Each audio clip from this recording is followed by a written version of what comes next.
doing? Mike Bradley. I hope you are doing well as always. So I've been getting a lot of questions and asks if I can do another neo soul type guitar lesson.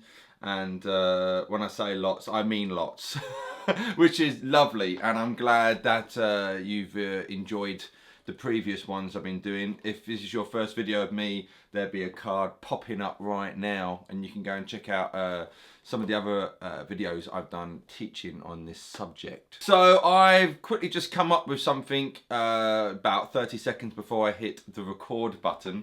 I will say I'm not going to go too much into theory. If you like to support me and check out some more stuff in detail, do check out my website, mikebradleymusic.com. And I've got some lessons on there which are quite cool, which you cannot find on YouTube. And there's one in particular on the cage system, which is very, very important to know. So do check that out, and yeah, let me know how you get on with that. But so what I'm kind of doing here, there are 4 chords I've got going on. So really I'm thinking of an E minor 7 chord, a C6-9 chord, and then we got a G over B chord, and we got an A minor 7 chord. Now, in case you don't know some of those shapes, hopefully you do, but an E minor 7, I don't actually play the E minor 7 here, but I'm basing it all off that. If you've got your regular B minor bar chord, just take your little finger off, and it's really, really pretty. And round that, we got shape 4 of the E minor pentatonic. So, and then for a C6-9 chord, which is very nice, I'm kind of barring on the 4th and 3rd strings on that 7th fret. And then my 2nd finger is going on the C note, and then my 3rd finger is going on the 8th fret, which is the G note on the 2nd string. You could, if you want to be really cheeky, put your little finger on the top string on the C note on the 8th fret. You can throw that in there, but I'm just... And you're probably noticing I'm kind of cupping the pick a little bit. So I'm doing some fingers and some with the plectrum. And now this G over B, well, it sounds all fancy. If I get just this, basically if you thought of this, there is a D chord. Now if I had a capo on that 5th fret, I've got my regular G, right? Well, a regular D shape, but it's a G chord. So there is our G chord, and I'm literally putting this B, which is on the high E string, and putting it on the low E string. So here, G on the 4th string 5th fret, then we got D on the 3rd string 7th fret, and our little finger G on the 8th fret 2nd string. That is just a power chord.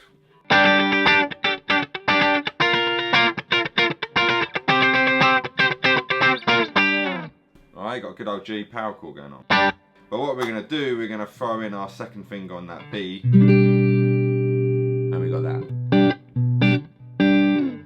And then I did an A minor, the kind of thumb way. There's an A minor 7, so I'm barring on the top 4 strings on the 5th fret, and then my thumb is on the low A string there. And at the end, I threw in a B, which then makes it A minor 9. So I've got my B using my little finger. You may prefer your 3rd, whatever works, do. Alright, so the chords we've got is E minor, C6-9, G over B, A minor 7, and then you can throw that high B to make A minor 9. So just that on its own is cool and very usable in a song.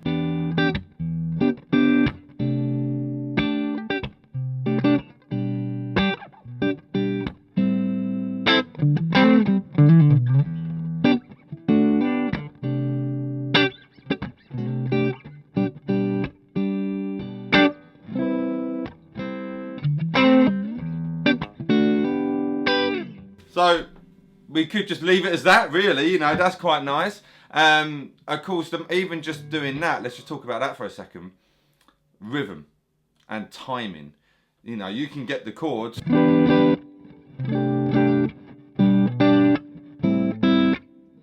know, it means nothing, but where you play the notes and where you don't play the notes / chords, you know, mean everything going on here, all right? So a couple of times there, I'm hitting the low E string first, then playing the minor 7 chord.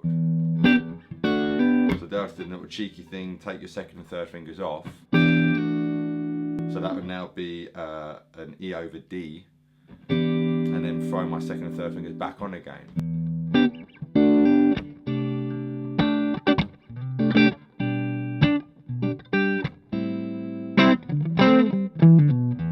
And then I just done ba-da-bang bang ba-ga-bong bong. Alright, so which is all pentatonics. When people say, oh, I'm bored of pentatonics. Pentatonics are cool, man.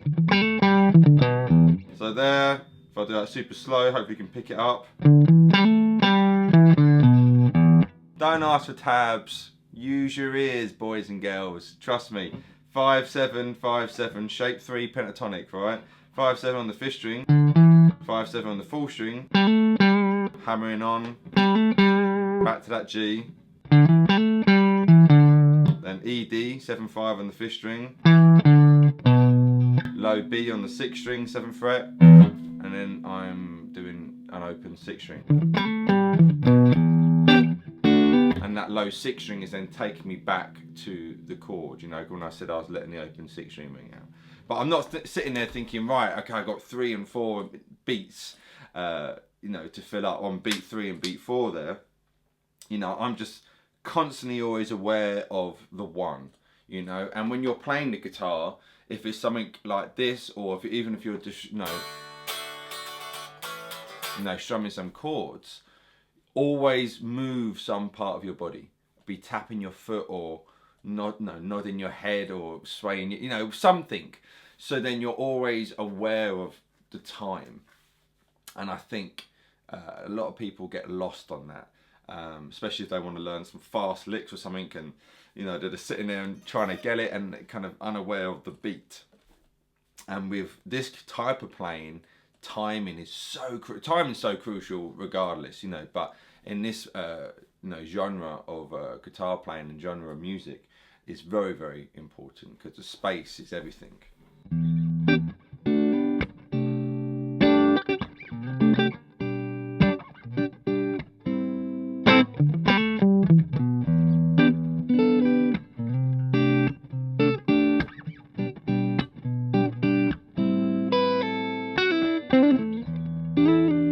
I hit a few other notes there. I'm just playing notes from E minor, really, alright?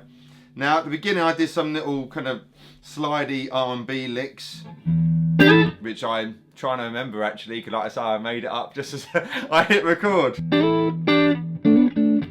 Just something like that. So, like I say, we're in shape 4 pentatonic, alright? But again, it's how you use your tools. So cheesy.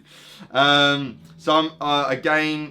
cupping the pick, I'm fingering the pick, and I'm hitting an open 6th string, and I'm sliding, so I'm doing little double stops, 7 and 8, sliding to 9 and 10, and back again. Then I'm doing like a 9 on the 4th string, and then 7 on the 4th string.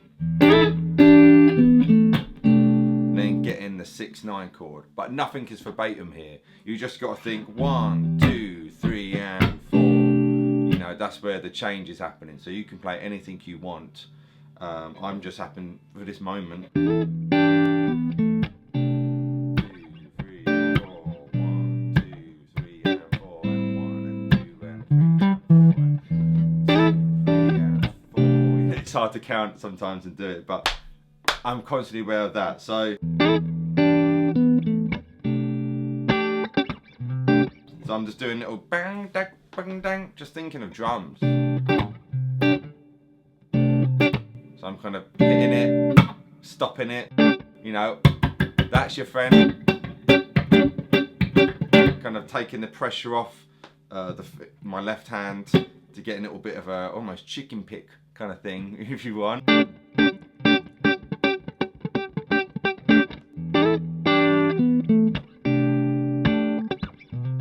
Doing little slides. So this G over B is like a passing chord.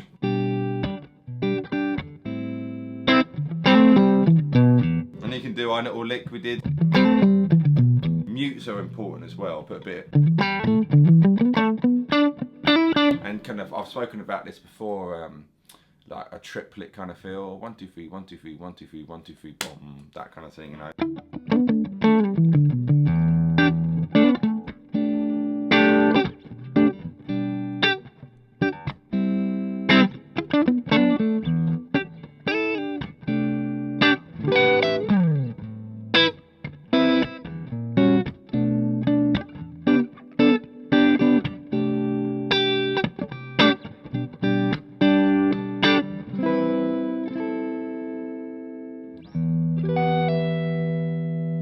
And that last one here, I did, I've used this in another video I believe, but another kind of minor 9, what we did here really, but I'm just barring the top 3 strings on the 12th fret, little finger on the 14th, kind of, and then take the little finger off and the pull off. So these are kind of all cool ideas you can use. Obviously I've shown you stuff a little bit note for note, but at the same time I haven't shown you note for note. And I think it's good not to do everything, you know, it's more taking a feel of it, you know, listen to this style of music, and then it's sometimes without a guitar, just listen to it, could you enjoy it, and then kind of absorb that feel, and then that starts coming out in your playing. You know, it's like if you're hanging around with a certain type of crowd, you know, and they speak a certain way, this is probably when you were younger, but even now, you know, if you're with certain people and they speak a certain way, after a while your brain is like a sponge, you absorb that and you might pick up that, you know, slang or lingo, what those people are saying. Same thing with music here, you know, if you listen to a lot of country guitar, you're going to start sounding like a country guitar player, because that is kind of coming into your psyche, if you will. You know, if you listen to a lot of heavy metal, you're going to sound like a heavy metal guitar player, because that's what you know. I like listening to a lot of different genres, and I like playing a lot of different genres as well. So with this, you know, take this idea and run with it. Don't think, you know, everything's got to be, nail it down. I've got to play it exactly like Mike just did it, or this guitar player or that guitar player. Just kind of breathe it in and then let it kind of come out, and then you'll have your influences coming out, but it'd be you know. But certainly the most important thing to be aware of is the timing, and I always harp on about that. And if there's any consolation, you know, when I was a younger guitar player, I would hear from my teachers like, you're coming on well, but your timing, you know, and I always got kind of, you need to work on your time a little bit more, you know, and I sat and worked on my timing. You know, it can happen, and now it's very nice when people compliment me on my timing, because I used to get negative things about my timing. But that in a lead guitar thing, that kind of triplet.